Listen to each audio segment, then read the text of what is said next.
अस्सलामुअलैकुम, welcome back to Green Crystal. आज मैं आपके साथ फिर से हाजिर हूँ लेकर साइंस का एक और चैप्टर, एक और टॉपिक जो कि हम देखेंगे किसके बारे में है। तो ये देखिए, मैं आपको क्या दिखा रही हूँ। ये एक कपड़ा है ना। तो एक कपड़ा है, ये क्या है, बारीक रेशों से बना है। अगर आप इसको नज़दीक से देखेंगे तो आपको मालूम होगा कि ये छोटे छोटे रेशों से बना है, ये धागों से बना है, राइट। तो जो भी कपड़े हम पहनते हैं वो रेशों से बनाए जाते हैं, है ना। रेशे यानी कि फाइबर्स से बनाए जाते हैं,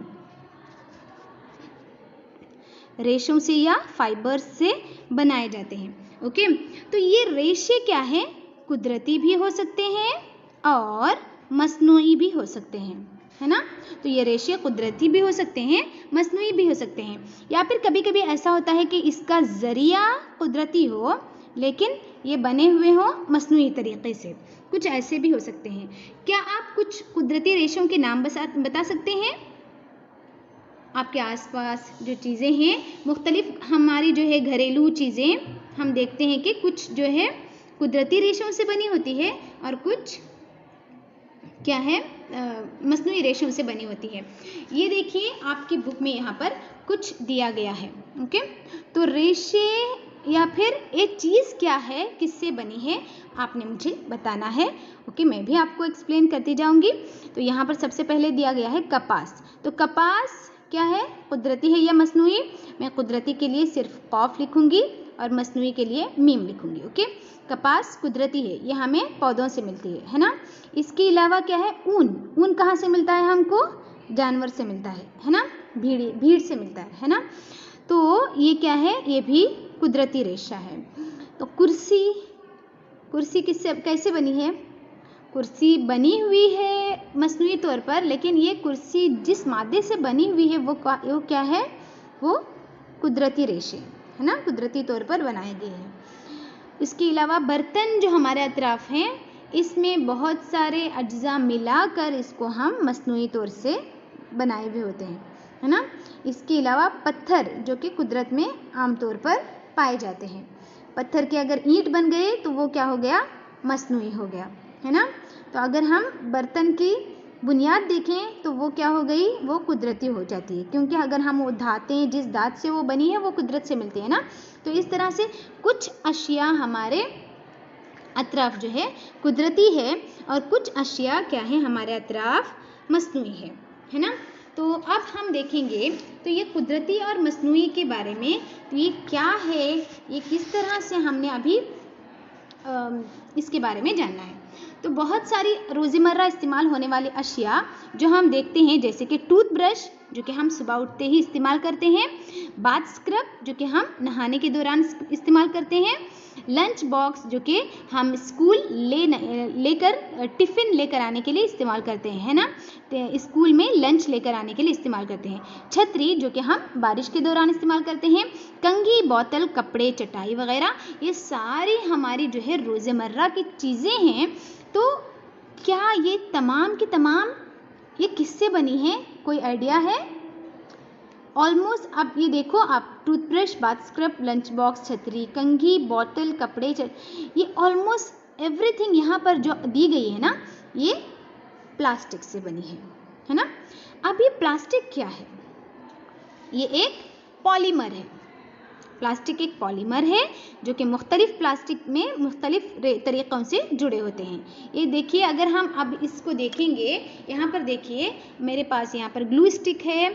आप देखते हैं, आपने इसको देखा होगा, इसका टेक्सचर जो है हार्ड है ना, इसका टेक्सचर हार्ड है।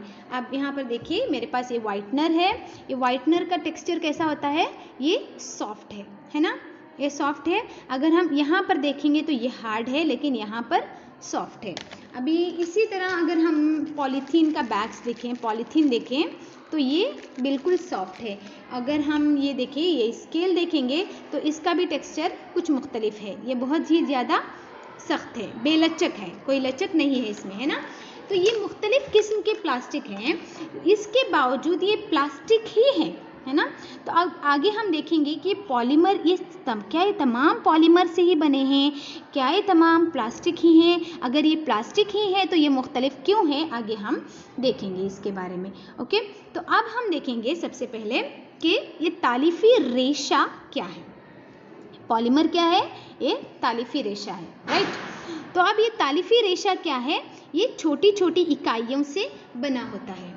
तालिफी रेशा छोटी छोटी इकाइयों से बना होता है जो कि रिपीट होती है। जनरली अगर हम तस्बीह देखें या फिर गले में पहनने वाली माला देखें, ये देखिए आपकी बुक में कुछ तस्वीरें दी गई है। ओके, तो ये क्या है, एक इकाई, ये एक इकाई है ना।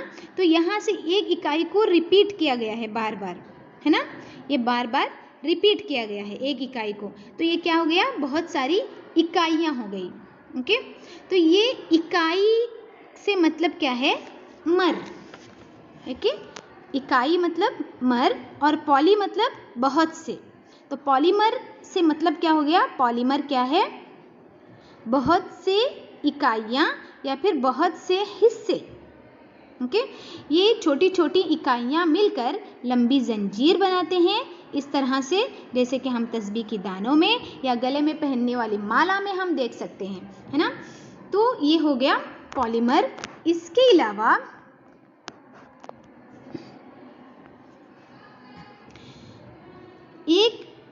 अब ये एक हिस्से को हम क्या कहेंगे, मोनोमर कहेंगे। अगर जब ये हिस्से बहुत सारे होते हैं तो इसको हम क्या कहेंगे, पॉलीमर कहेंगे। ओके, तो ये पॉलीमर जो है कुदरती भी होते हैं और मसनूई भी होते हैं। ओके, तो यहाँ पर हमारे पास कुछ मिसालें हैं भी। फ्राई पैन आप देख सकते हैं किससे बना है, रस्सी, ये देखिए। नेक्स्ट ये जो डिब्बा है, कंटेनर या फिर चप्पल, ये सारे क्या हैं, एक तरह से प्लास्टिक ही है। ये तालिफी रेशे ही है। ये तालिफी रेशा मतलब क्या है, इंसानों के ज़रिए, तालिफी रेशा मतलब क्या है, इंसानों के ज़रिए बनाया गया। ओके, इंसानों का बना हुआ या इंसानों के ज़रिए बनाया हुआ। ओके, इंसानों का बनाया हुआ है तालिफी रेशा। आप कह सकते हो इसको इंसान साख्ता भी कह सकते हैं। ओके, इंसान साख्ता भी कह सकते हैं, जो कि इंसान ने बनाया। तो इसको हम इंग्लिश में कहते हैं सिंथेटिक फाइबर, तालिफी रेशा यानी सिंथेटिक फाइबर। ओके, ये मुख्तलिफ़ किस्म के सिंथेटिक फाइबर से ये अशिया बनी है। ये कैसे बनी है हम आगे देंगे। कि अब यहाँ पर देखेंगे तालिफी रेशे हैं क्या, कपास, ऊन, रेशम, ये सारी चीज़ें क्या है, हम जानते हैं ना, कपास हमको पौधों से मिलती है ना, और ये जो है ऊन जो और रेशम कीड़ों से मिलती है, ऊन हमको जानवर से मिलती है। तो ये इस तरह से जो है ये तालिफी रेशे कुदरती भी हो सकते हैं। ये तमाम क्या है, कुदरती, तालिफी रेशे नहीं सॉरी, रेशे जो है कुदरती भी हो सकते हैं और मसनूई भी हो सकते हैं। अब मसनूई रेशे क्या है, यहाँ पर देखिए, ये है, ये देखिए रेयॉन, एक्राइलिक ऊन, ये सब क्या है, इंसान साख्ता है। ओके, इंसान साख्ता है। और इंसान साख्ता मतलब इसकी जो है बुनियाद क्या है, कुदरती हो सकती है। ये कुदरती रेशों को कीमियाई अमल से गुजार कर या फिर इसमें किसी शय को मिलाकर बनाए जाते हैं तालिफी रेशे या फिर सिंथेटिक फाइबर। ओके, आगे हम पढ़ेंगे तालिफी रेशों की अक़साम, तालिफी रेशों की खुसूसियात, प्लास्टिक और माहौल। तो अब हम देखेंगे सबसे पहले तालिफी रेशों की अक़साम क्या है। ओके, तो तालिफी रेशों के अक़साम में सबसे पहले आता है रेयॉन। तो ये रेयॉन क्या है, कभी आपने सोचा है, मैं आपको यहाँ इसकी तरफ जाने से पहले कुछ बताना चाहूँगी। आप ये रेयॉन जो है आपने पिछली जमातों में पढ़ा होगा कि रेशम, जो कि रेशम जिससे हम रेशम के कपड़े बनाते हैं, है ना, रेशम के कपड़े बनाते हैं, ये हमको कहाँ से मिला, रेशम के कीड़े से मिला है। ये रेशम के कीड़े से हमको मिलता है। और ये रेशम जो है किसने हासिल किया था, इसकी दरियाफ्त कहाँ पर हुई थी, इसकी दरियाफ्त चाइना में हुई थी, चीन में हुई थी, है ना। तो ये तवील अरसे तक चाइना वालों ने इसको क्या है, एक खुफिया रखा, एक राज रखा। वो चाइना वाले नहीं चाहते थे कि दुनिया वाले इसके बारे में जाने। उनके पास रेशम के कपड़े बनते थे जो कि बहुत महंगे बिकते थे, है ना। अब भी जो है रेशम के कपड़े बहुत महंगे ही बिकते हैं, लेकिन एक मुद्दत तक क्या है, चाइना वालों ने रेशम को खुफिया रखा और जो है इसकी जो है बनावट और इसकी खूबसूरती लोगों को मशहूर कर देती थी, यानी कि लोगों को बहुत पसंद आती है ना। तो इस वजह से अब यहाँ पर रेशम को मसनूई तरीके से बनाने की कोशिशें तब से जारी थी, क्योंकि ये बहुत महंगा है। ये कीड़ों से हासिल किए गए रेशम से बनता है ना रेशम, तो इस वजह से जो है ये बहुत महंगा है। लेकिन ये साइंसदानों ने कोशिश लगातार जारी रखी और मसनूई रेशम को हासिल करने की धुन में लगे रहे। लेकिन आखिर जो है 19वीं सदी के आखिर में, कब, 19वीं सदी के आखिर में, अवाखिर में हम कह सकते हैं, 19वीं सदी के अवाखिर में, लास्ट एरा में, लास्ट 20 ईयर्स, तो उस दौरान जो है साइंसदानों को ऐसा रेशा हासिल करने में कामयाबी हो गई जो कि जिसमें रेशम जैसी तमाम खुसूसियात मौजूद थी, ओके, जो कि नर्म भी था, जो कि खूबसूरत भी था, जिसमें जो कि मुख्तलिफ रंगों में भी दस्तयाब हो सकता था। अब यहाँ पर क्या है, सबसे पहले ये जो रेयॉन है यही है मसनूई रेशम, ओके, ये मसनूई रेशम है। रेयॉन जो है लकड़ी की लकड़ी, यानी कि लकड़ी का जो पल्प होता है ना, लकड़ी का जो बचा कुचा होता है, लकड़ी की लकड़ी को कीमियाई तरीके से बनाया गया है और इसको जो है मसनूई रेशम भी कहते हैं, रेयॉन को, ओके, रेयॉन को मसनूई रेशम भी कहते हैं। और ये रेशम के मुकाबले में सस्ता और मुख्तलिफ रंगों में भी दस्तयाब होता है। और रेयॉन इसके अलावा जो है, आप यहाँ पर देखिए, रेयॉन की एक किस्म यहाँ पर आपको मैं मिसाल के तौर पर दिखा सकती हूँ, ये रेयॉन है, ओके, ये रेयॉन का कपड़ा है, ये खूबसूरत भी होता है, इसमें मुख्तलिफ कलर होते हैं और जो है ये सस्ता भी होता है रेशम के मुकाबले में, और ये जो है पायदार भी होता है, ये जल्दी सूख भी जाता है, ओके। तो इस तरह से जो है अब यहाँ पर हम देख सकते हैं कि रेयॉन क्या क्या है, और ये मतलब ये मसनूई रेशम इसलिए कहा गया है कि क्योंकि ये इंसान साख्ता है, ओके, ये इंसान साख्ता यानी कि इंसान का बनाया गया है।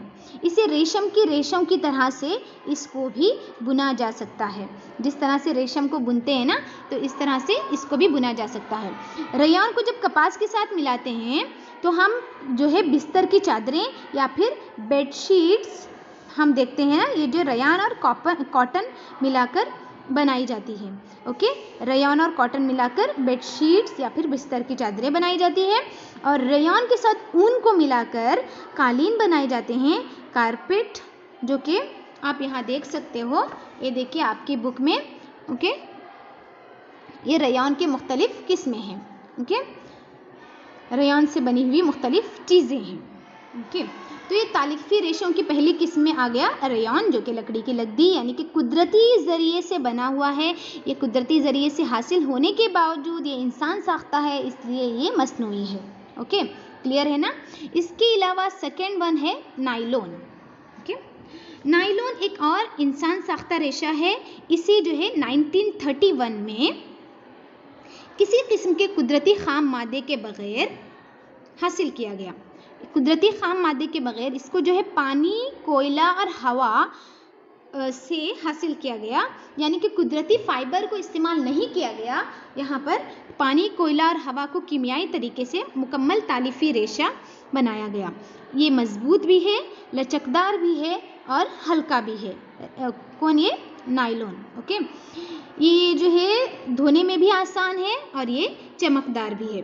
ये पहला मुकम्मल तालिफी रेशा था। कौन, नायलॉन, पहला मुकम्मल तालिफी रेशा, ओके। तो ये जो है मजबूत, लचकदार, हल्का भी होता है और चमकदार भी होता है और धोने में भी आसान होता है। इससे जो है मोज़े, रस्सियाँ और टेंट यानी खीमे, आप जानते हैं ना खीमा, ओके, जो कि पिकनिक वगैरह पे जाकर आप लगाते हो, कैंपिंग में लगाए जाते हैं ना tent, toothbrush, seat belt, car की सीट बेल्ट, पर्दे यानी कर्टन, स्लीपिंग बैग्स जो कि सफ़र में इस्तेमाल किए जाते हैं, ये सारी चीज़ें जो है नायलॉन से बनी होती हैं। इसके अलावा पैराशूट और चट्टानों पर चढ़ने वाली रस्सियाँ, ये सारी ये चीज़ें जो है रेयॉन से, नायलॉन से बनाई जाती हैं। ओके, आप यहाँ पर देख सकते हैं तस्वीरें इन चीज़ों की, मोज़े, ये रस्सी रोप, ओके, टूथब्रश भी दो मुख्तलिफ अज्जा से बना है। यहाँ पर ये वाला हिस्सा जो है हम कह सकते हैं नायलॉन है, कर्टन, ओके। इसके अलावा यहाँ पर देखिए नायलॉन के रेशों का इस्तेमाल पैराशूट और पहाड़ पर या चट्टानों पर चढ़ने के लिए जो रस्सी इस्तेमाल होती है ना, उसमें भी इस्तेमाल किया जाता है। क्या ये नायलॉन वाकई इतने मजबूत होते हैं कि इसका इस्तेमाल पैराशूट और चट्टानों पर चढ़ने के लिए, रस्सियाँ बनाने के लिए इस्तेमाल किया जा सके? क्या आपके जहन में ये सवाल नहीं आया? अगर आया है तो हाँ जी हाँ, ये बहुत ही मजबूत होते हैं। हमने यहाँ पर देखा ना अभी कि ये मजबूत होते हैं, और ये इसका एक धागा जो है एक स्टील के तार से भी मजबूत होता है। स्टील के तार से भी ज़्यादा मजबूत होता है नायलॉन का धागा। समझ रहे हो ना? बात नायलॉन की हो रही है। यहाँ ये थर्ड वन है पॉलिस्टर। अब हम आगे इसके बारे में पढ़ेंगे। तो इसलिए इसको जो है ऐसे ऐसे कामों में भी इस्तेमाल किया जाता है जहाँ पर मजबूती चाहिए होती है, यानी कि पैराशूट और चट्टानों पर चढ़ने के लिए रस्सियाँ वगैरह बनाने में भी नायलॉन को इस्तेमाल किया जाता है। ओके, इसके अलावा अगला है पॉलिस्टर। ये एक और तालिफी रेशा है। ये जो है इस रेशे से बने हुए कपड़े पर जो है आसानी से सिलवटें नहीं पड़ती। सिलवटें नहीं पड़ती मतलब कि ये क्या है, ये ऐसे हम कह सकते हैं ना कि एक तरह से कपड़े क्या हो जाते हैं, मुरझा जाते हैं ऐसे ना, सिलवटें पड़ जाती है ना, तो इसमें सिलवटें नहीं पड़ती, ये सीधा रहता है। कौन सा कपड़ा? ये वाला जो पॉलिस्टर से बने कपड़े होते हैं ना, ये सीधे रहते हैं, ओके, सपाट रहते हैं। इस पर सिलवटें नॉर्मली नहीं पड़ती, इसको आयरन करने की ज़रूरत नहीं पड़ती। ओके, तो इसके अलावा यहाँ पर और क्या है, ये आसानी से धुल भी जाता है, इसको धोने में भी आसानी होती है। यहाँ इस पर जो है दाग धब्बे आसानी से बैठते भी नहीं हैं। इसके अलावा आपने जो है लोगों को खूबसूरत शर्ट और दीगर पोशाक पहने हुए देखा होगा। ये किससे बने हैं? टेरिलीन से बने होते हैं। ओके, ये टेरिलीन से बने होते हैं और ये बहुत ज़्यादा पसंद किया जाने वाला पॉलिस्टर है टेरिलीन। इसके अलावा है एक और पॉलिस्टर है पीईटी।